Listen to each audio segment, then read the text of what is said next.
들으면 들을수록 삶이 풍요로워지는 책 읽어주는 사임당 책사임당입니다. 오늘 추천 도서는 돌파력입니다. 라이언 홀리데이 지음, 안종설 옮김, 심플라이프 출판입니다. 역사상 가장 강했던 승자들의 원칙과 지략, 위기 때마다 펼쳐 인생과 비즈니스에서 승리하라. 인생의 고비마다 꺼내봐야 할 책이다. 돌파할 것인가, 무릎 꿇을 것인가, 이 책을 읽고 결정해도 늦지 않다. 길을 잃었는가, 이 책으로 힘을 얻어라.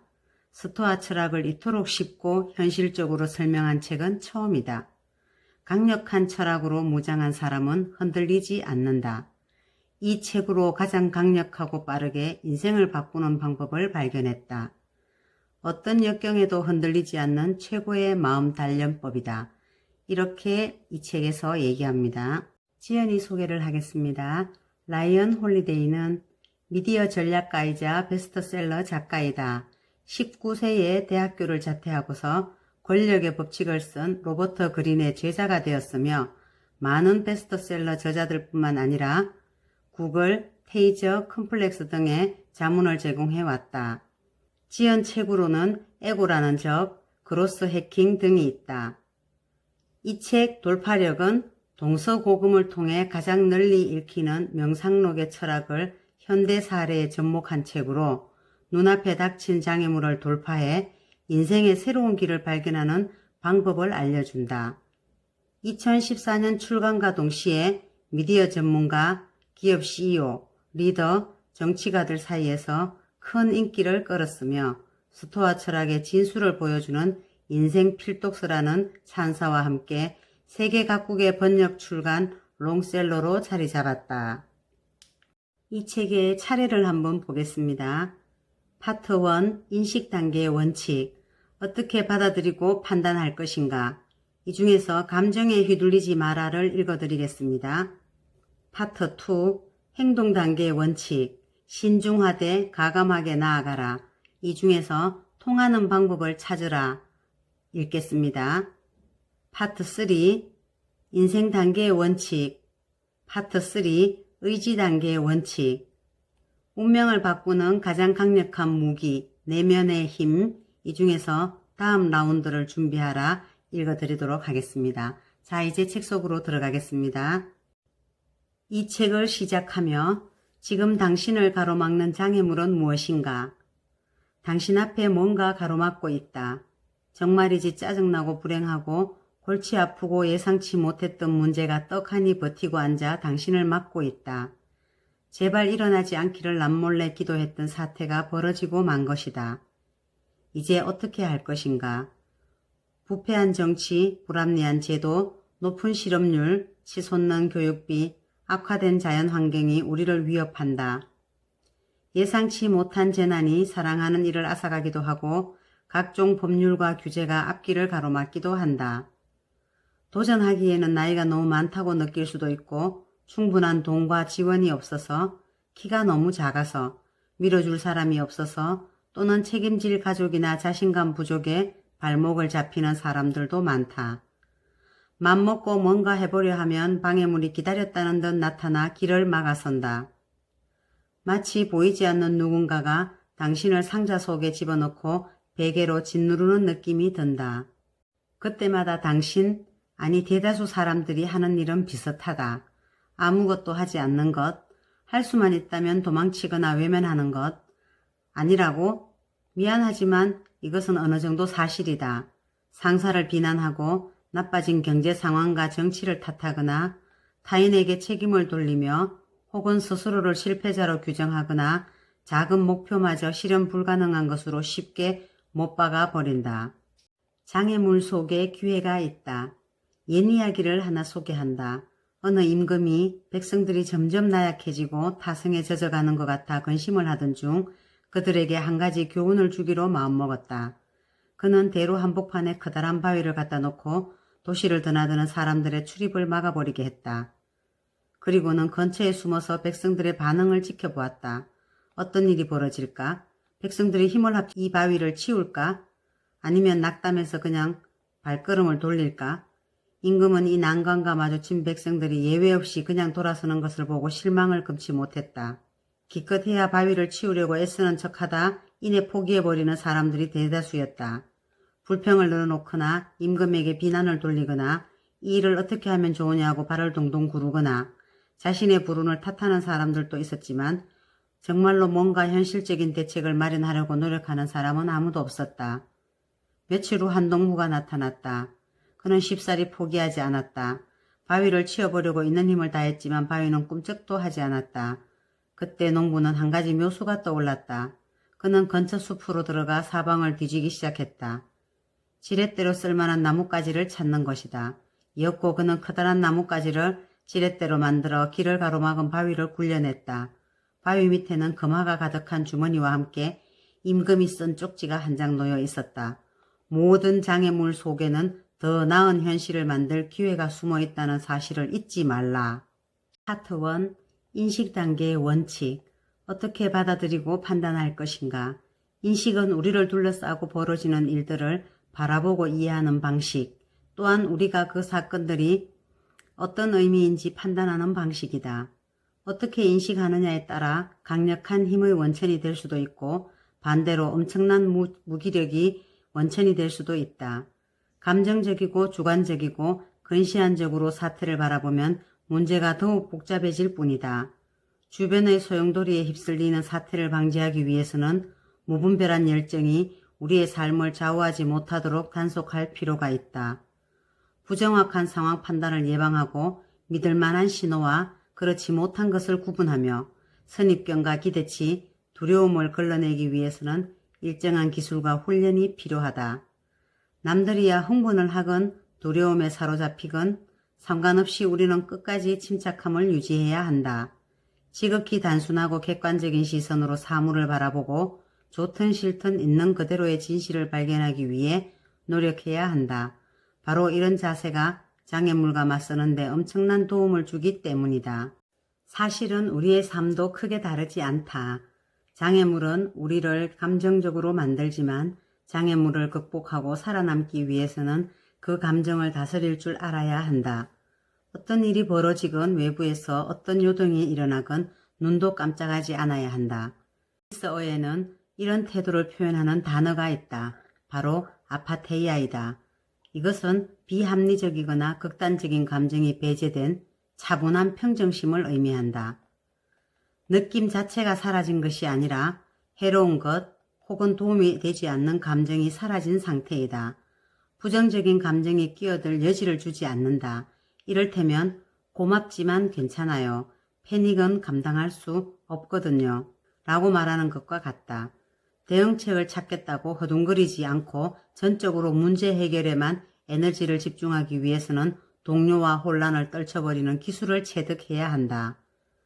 상사가 보낸 다급한 전자우편이 날아든다. 술집에서 재수없는 건달과 마주친다.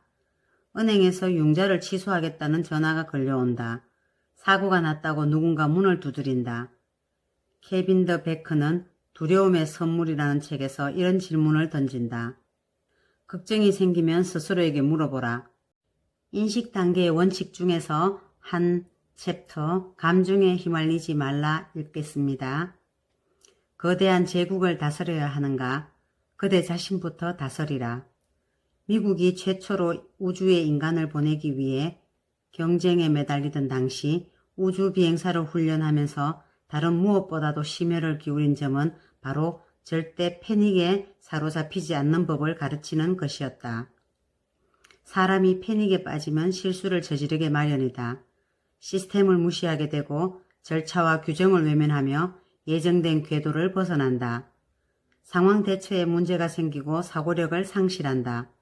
이는 상황에 대처하기 위한 반응이 아니라 혈관 속에 흐르는 생존 호르몬으로 인한 기계적인 반응일 뿐이다. 지구상에서 우리가 마주치는 대부분의 문제점은 바로 이렇게 해서 모습을 드러낸다. 모든 것을 철두철미하게 계획했다고 하더라도 뭔가 잘못되면 그 계획은 까맣게 잊어버린 채 너무나 익숙한 감정의 나락으로 떨어지기 십상이다. 무슨 일만 생기면 경보장치부터 누르려 안다라는 사람도 많다. 그것이 우리를 정면으로 응시하고 있는 위기에 대처하는 것보다 훨씬 더 쉬운 까닭이다. 폭스바겐보다 더 조그만 우주선에 몸을 의지한 채 지구 상공 240여 킬로미터까지 올라간 상황에서 패닉에 사로잡힌다는 것은 곧 자살을 의미한다. 따라서 훈련을 통해 패닉을 다스릴 필요가 있다. 물론 쉬운 일은 아니다. 미 항공우주국은 처음으로 우주선을 발사하는 운명적인 순간을 앞두고 아침 식사부터 이륙장으로 이동하는 차편에 이르기까지 모든 것을 수없이 되풀이하며 훈련사들을 훈련했다. 이러한 반복된 노출을 통해 비행사들은 우주를 향해 발사되는 순간에 모든 시각적, 청각적 경험에 적응하게 되어간다. 하도 여러 차례 반복하니 나중에는 숨쉬기만큼이나 자연스러워졌다. 이륙 순간뿐만 아니라 가능한 모든 변수를 해결하고 불확실성을 제거하기 위해 끝없이 연습을 거듭했다. 불확실성과 두려움을 극복하기 위해서는 권위가 필요하다. 훈련은 이런 권위를 쌓아가는 과정이다. 그것은 일종의 배출 밸브와도 같다. 노출이 충분히 축적되면 지극히 정상적인 또한 생소함에서 비롯된 내재적인 두려움에 적응할 수 있다. 다행히도 생소함은 노출 축적 결과 해결할 수 있고 그래서 스트레스와 불확실성에 대한 내성을 기를 수 있다. 지구 궤도 비행에 성공한 최초의 미국인 우주비행사 존 글렌은 우주에서 거의 하루를 보내는 동안 맥박수를 분당 100회 미만으로 유지했다. 그것은 우주선을 조정하는 사람이 아닌 자기 감정을 조절하는 사람의 맥박수라 해도 과언이 아니다. 훗날 톰 울프는 이것을 두고 그가 제대로 필요한 자질을 길렀다고 표현했다. 하지만 우리는 어떠한가? 고객을 대할 때 혹은 길거리에서 낯선 사람과 마주칠 때 우리의 심장은 마치 금방이라도 터져버릴 것만 같다.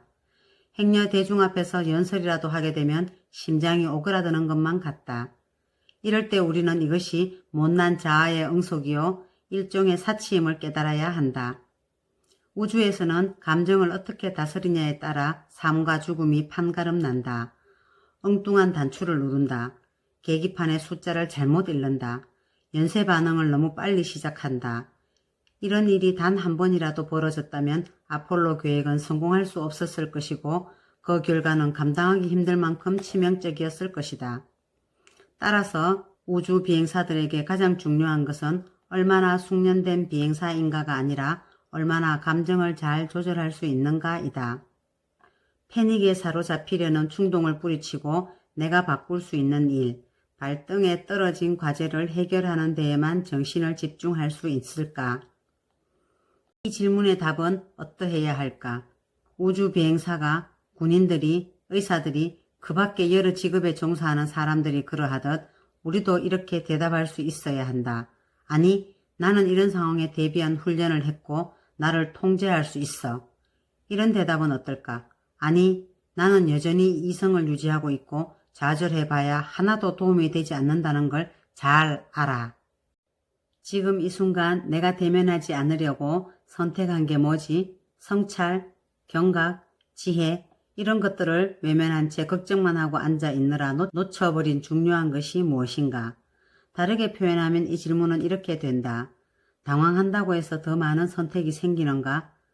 때로는 그렇다. 하지만 지금은 아마 그렇지 않을 거다. 그럼 어떻게 해야 할까? 감정이 조건이나 상황을 바꾸지 못한다면 그것은 도움이 되지 않는 감정일 가능성이 높다.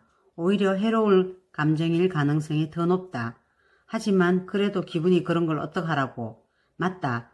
그런 기분을 느끼지 말라는 법은 없다. 절대 울면 안 된다고 강요하는 사람도 없다. 남자다움 따위는 잊어버리자. 지금 이 순간을 도저히 피할 수 없다면 정면으로 부딪히는 수밖에 없다. 진짜 힘은 통제에서 나온다. 이것을 나심 니콜라스 탈레브는 감정의 길들이기라고 표현했다. 이것은 감정이 존재하지 않는 척 가장하는 것과는 다른 이야기다. 감정을 느끼는 것까지는 좋다. 단지 감정의 늪에 빠져 허우적거리지만 않으면 된다. 그 두 가지는 하늘과 땅만큼이나 다르다. 따라서 언제나 염두에 두어야 할 점은 바로 이것이다. 나를 통제하는 것은 감정이 아니다. 나는 지금 무슨 일이 벌어지고 있는지를 똑똑히 알고 있다. 절대 흥분하거나 당황하지 않는다. 우리는 흔히 논리로서 감정을 극복한다고 생각한다. 명확한 질문과 대답이 이어질 때 논리가 파생된다.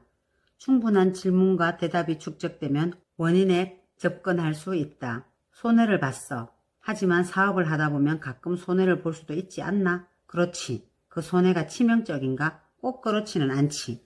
그럼 완전히 예상을 뛰어넘는 결과는 아니잖아. 그게 그렇게까지 심각한 일이야? 가끔 벌어질 수도 있는 일을 가지고 그렇게까지 낙담하는 이유가 뭐지? 그건 그러니까. 뿐만 아니라 우리는 그보다 더 심각한 상황도 겪어본 적이 있다. 그런 경험을 살려 침착하게 대처하는 것이 무작정 화를 내는 것보다 훨씬 낫지 않을까? 혼자서 이런 대화를 나누어 보다 보면 극단적인 감정이 가라앉는 것을 느낄 수 있다. 대개 이런 감정은 그리 오래 지속되지 않는다. 결론적으로 말해서 약간의 손해 때문에 기죽지 않는다는 것이다. 초조함이 밀려들기 시작하면 그때마다 몇 번이고 이 말을 되새기는 것에 도움이 된다. 내가 이 정도에 죽지는 않는다. 내가 이 정도에 죽지는 않는다. 내가 이 정도에 죽지는 않는다. 혹은 마르쿠스의 질문을 떠올리는 것도 좋다. 이번에 일어난 일 때문에 정의롭게, 관대하게, 이성적으로, 신중하게, 정직하게, 겸손하게, 솔직하게 행동하기가 도저히 불가능한가? 그렇지 않다. 그럼 이제 하던 일로 돌아가면 된다. 우리는 잠재의식 속에서 끊임없이 이런 질문을 스스로 던져봐야 한다. 내가 이런 일로 꼭 좌절할 필요가 있나? 라고. 파트 2. 행동 단계의 원칙. 액션 중에서 신중하되 과감하게 나아가라. 행동은 어디에나 있지만 상황에 꼭 맞는 올바른 행동을 취하기란 쉽지가 않다. 올바른 행동이란 올바른 방향성을 갖춘 행동을 말한다. 행동 하나하나를 통해 우리 앞에 가로놓인 장애물을 해체해야 한다. 불굴의 끈기와 유연성을 발휘하여 목적에 가장 잘 부합하는 행동을 취해야 한다. 올바른 행동은 경솔함이 아닌 진정한 용기를, 무식한 완력이 아닌 창의적인 실천을 요구한다. 행동과 결정이 우리를 규정한다. 신중하고 과감하며 일관된 행동을 취하기 위해 최선을 다해야 한다. 그것이야말로 올바른, 나아가 효과적인 행동의 핵심이다. 아무 생각 없이 하는 행동, 책임을 회피하는 행동, 남의 도움을 기대하는 행동은 바람직하지 않다. 행동은 역경을 돌파하는 해결책이자 치료법이다. 행동 단계의 원칙 중에서 통하는 방법을 찾으라. 읽겠습니다. 오이가 쓰다면 배 타라. 가는 길에 가시나무가 있다면 돌아가라. 그것이면 충분하다.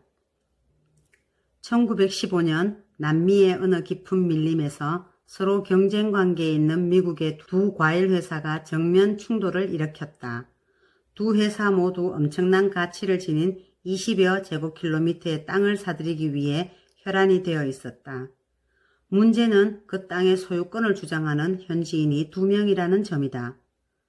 온두라스와 괴테말라 사이에 위치한 이 땅의 적법한 소유자가 누구인지 확실치 않아 도대체 누구에게 땅을 사야 할지 알 수가 없었던 것이다. 이 문제에 대처하는 두 회사의 접근 방법을 보면 각각의 기업 정신이 극명하게 드러난다. 한 회사는 규모도 크고 막강한 힘을 가지고 있고 다른 한 회사는 아주 교모하고 영리했다. 전자는 미국에서 가장 영향력이 있는 유나이티드 프루트라는 회사였고 후자는 세뮤얼 제머레이가 소유한 조그마한 신흥 기업이었다. 유나이티드 프루트는 문제 해결을 위해 권한이 막강한 변호사들을 파견했고 그들은 모든 자료와 서류를 샅샅이 뒤지며 적법한 소유권자를 찾기 시작했다. 얼마나 많은 돈과 시간, 자원이 소요될 것인가는 그들의 고려 대상이 아니었다. 그에 비해 학벌도 영향력도 신통치 않은 제머레이는 경쟁 상대가 되지 않는 것처럼 보였다. 그는 상대방이 버려놓은 판에 뛰어들 처지가 아니었다. 굳이 그럴 필요도 없었다. 아주 유연하고 도전적인 성격의 그는 소유권을 주장하는 두 사람을 따로따로 만나 문제의 땅을 따로따로 사들였다. 물론 비용은 2배가 들었지만 그것으로 게임은 끝나버렸다. 규정에 얽매이기보다는 실제로 문제를 해결하는 쪽을 우선시한 결과였다. 이것이야말로 실용주의의 표본이다. 잘잘못을 따지는데 연연하기보다 이를 제대로 처리하는 쪽이 우선이다. 제머레이가 장애물을 극복하는 방식이 그랬다. 그는 우틸라 강을 가로지르는 다리를 건설하고 싶었지만 경쟁업체에서 뇌물을 받은 공무원이 허가를 내주지 않았다. 그러자 그는 기술자들을 동원해 강 양쪽에 강 한복판으로 향하는 기다란 제방을 2개 만들었다. 그러고는 불과 몇 시간이면 조립해서 연결할 수 있는 임시 가교를 설치했다. 강을 사이에 두고 양편으로 각자 반대 방향으로 달리는 철도가 부설되어 있었다. 유나이티드 프루트에서 항의를 하자 제머레이는 웃음을 지으며 이렇게 대답했다. 저건 다리가 아닙니다. 그냥 낡은 제방일 뿐이에요. 우리도 때로는 이런 식으로 일을 처리할 때가 있다. 때로는 또 다른 방식에 의존하기도 한다. 학교에서 배운 전략을 그대로 대입하지 말고 각각의 상황에 맞게 응용해야 한다. 어떻게든 확실하게 통하는 방법을 찾아내야 한다. 우리는 이를 어떤 식으로 처리할 것인지, 어떤 규칙을 적용할 것인지를 고민하느라 많은 시간을 보낸다. 모든 일에 완벽을 기한다. 조건이 맞아떨어지면 혹은 확실한 믿음이 생기면 일을 시작하겠다고 다짐한다. 그러나 사실은 지금 우리가 가지고 있는 자산에 초점을 맞추는 것이 더 유리하다. 근사한 방법보다는 결론에 초점을 맞추어야 한다는 것이다. 브라질의 주짓수라는 무술에서는 상대방을 어떻게 쓰러뜨리냐가 중요한 것이 아니라 어떻게 이기느냐가 중요하다는 말이 있다. 제머레이는 자신에게 주어진 임무, 그 자체에서 한 번도 눈을 떼지 않았다. 그의 주된 임무는 바나나가 강을 건널 수 있게 만드는 일이었다. 강에 다리를 놓건 제방을 길게 쌓아 가교를 설치하건 바나나를 강 건너편으로 실어보낼 수만 있으면 그런 것은 아무런 문제도 되지 않았다고 보았다. 어떤 농장에서 바나나를 재배하겠다는 계획을 세웠을 때는 그 땅의 적법한 소유자를 찾아내는 일이 중요한 것이 아니라 적법한 소유자를 만들어내는 일이 중요하다고 판단했다. 우리에게도 각자 주어진 사명이 있다. 그 사명을 완수하는 과정에서 우리는 바람과 현실이 서로 맞아떨어지지 않아 궁지에 몰리기도 한다. 얼마나 멀리까지 가기를 원하는가? 그러기 위해 기꺼이 감수할 수 있는 일은 어디까지인가? 불평은 그만두자. 쓸데없는 입방아를 찧을 필요도 없다. 무력감이나 공포에 굴복해서도 안 된다. 집에서 기다리고 있을 엄마에게 달려갈 수도 없다. 어떻게 해야 이 문제를 해결할 수 있을까? 우리의 발목을 붙잡는 규정을 피해갈 방법은 없을까? 어쩌면 약간의 부담감이 느껴질 정도로 계략을 짜내야 할지도 모른다. 때로는 시대에 뒤떨어진 규제를 무시해야 할 때도 있고 퇴짜를 맞을 것이 뻔한 허락을 구하기보다 일단 일을 저질러 놓고 나중에 용서를 구해야 할 때도 있다. 그러나 중요한 사명이 떨어지면 어떻게 해서든 그 사명을 완수하는 것이 관건이다.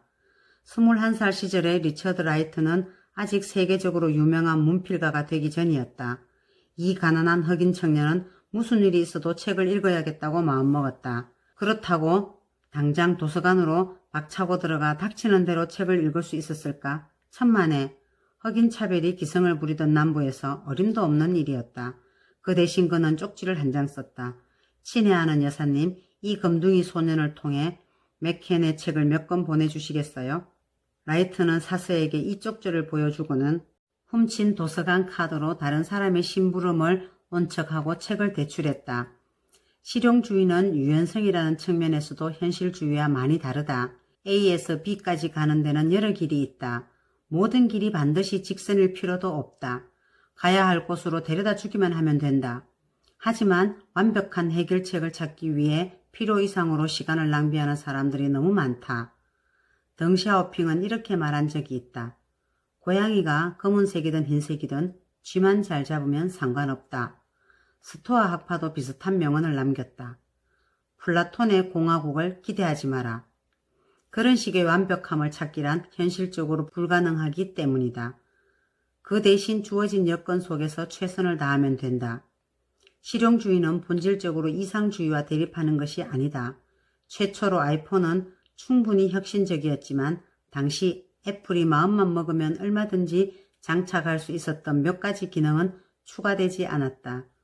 완벽주의자로 알려진 스티브 잡스는 어느 시점에선가 소비자들이 타협을 해야 한다는 사실을 알고 있었다.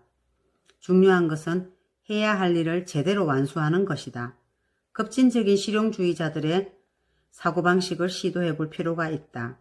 야심차고 공격적이며 이상의 뿌리를 두면서도 당장 시급히 해결해야 할 현실적인 문제에 초점을 맞추고 항상 가능성을 염두에 두어야 한다.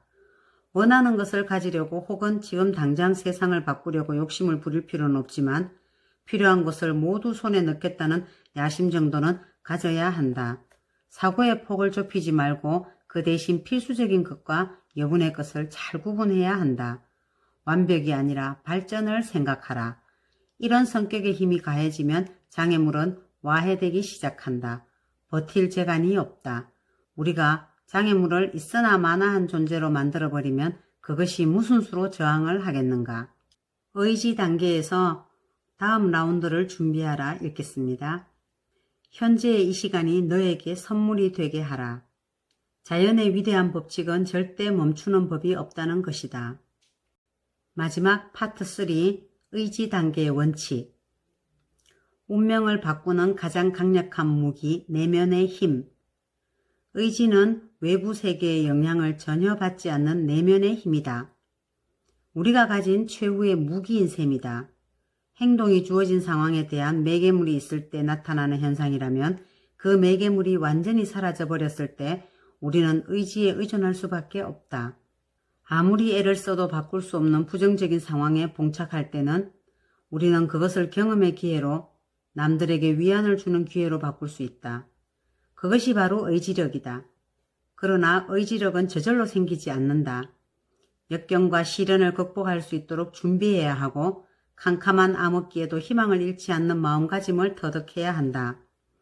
사람들은 흔히 의지란 우리가 무언가를 얼마나 간절히 원하는가를 의미한다고 생각한다. 그러나 사실 의지는 힘보다는 포기와 더 밀접한 관계가 있다. 참된 의지는 차분한 겸손이자 탄력성이며 유연성이다. 또 다른 종류의 의지는 허세와 야심으로 치장한 나약함이다. 커다란 장애물이 나타났을 때 어느 쪽이 더 오래 견디는지 두고 볼 일이다. 하나의 장애물을 무사히 극복했다고 생각하는 순간 또 다른 장애물이 모습을 드러낸다. 인생은 그래서 재미있다. 이제 당신도 눈치를 챘겠지만 바로 거기에서 기회가 창출된다. 삶은 난관을 헤쳐나가는 과정이다. 단단하기만 한 요새를 하나하나 돌파해야 한다. 그때마다 우리는 무언가를 배운다. 그때마다 힘과 지혜와 통찰력을 기른다. 그때마다 조금씩 경쟁 상대가 떨어져 나간다. 오로지 우리 자신, 최고로 정제된 자기 자신만이 남을 때까지. 이것은 IT 속담은 산 뒤에 더 많은 산이 있다라고 표현한다. 엘리시움은 신화다. 우리는 장애물이 없는 세상으로 들어서려고 장애물을 극복하는 것이 아니다. 오히려 더 많은 성취를 이뤄낼수록 더 많은 장애물이 우리 앞을 가로막을 것이다. 언제나 더 많은 장애물, 더 큰 시련이 기다린다. 언제나 가파른 오르막을 힘들게 올라가야 한다. 거기에 익숙해지도록 훈련하는 수밖에 없다. 인생이란 단거리 육상이 아니라 마라톤이란 사실을 알아야 한다. 에너지를 아껴야 한다. 한 번의 싸움은 끝없이 이어질 전투 가운데 하나일 뿐임을 인식하고 다음 싸움이 좀 더 쉬워지도록 이번 싸움을 활용해야 한다. 더욱 중요한 것은 그 모든 것을 제대로 바라볼 수 있어야 한다는 점이다. 하나의 장애물을 극복하면 그만큼 더 가치 있는 존재가 된다. 세상이 우리에게 쉴 새 없이 장애물을 선물하는 이유는 우리가 감당할 수 있음을 알기 때문이다. 그때마다 우리는 점점 더 발전하니 오히려 좋은 일이다. 조급해하지 말라. 당황해하지 말라. 언제 어디서든 창의적으로 행동하기 위해 노력하라. 신중을 기하라. 불가능한 일을 해내려고 안달하지 말되 조금이라도 가능성이 있으면 최선을 다해 부딪혀라. 장애물을 거꾸로 뒤집을 수 있으면 우리는 그로 인해 커다란 성장을 이뤄낼 수 있다. 더 이상 두려워하지 말라. 설레는 마음으로 다음 라운드를 기대하라. 스토아 철학에서 배우는 스스로 운명을 바꾸는 힘, 챕터 1, 2, 3에서 가장 중요하다고 생각하는 제가 읽은 내용 중에서 좋은 내용을 골라서 읽었습니다. 돌파력 굉장히 좋은 책이니 읽어보시면 좋겠습니다. 감사합니다.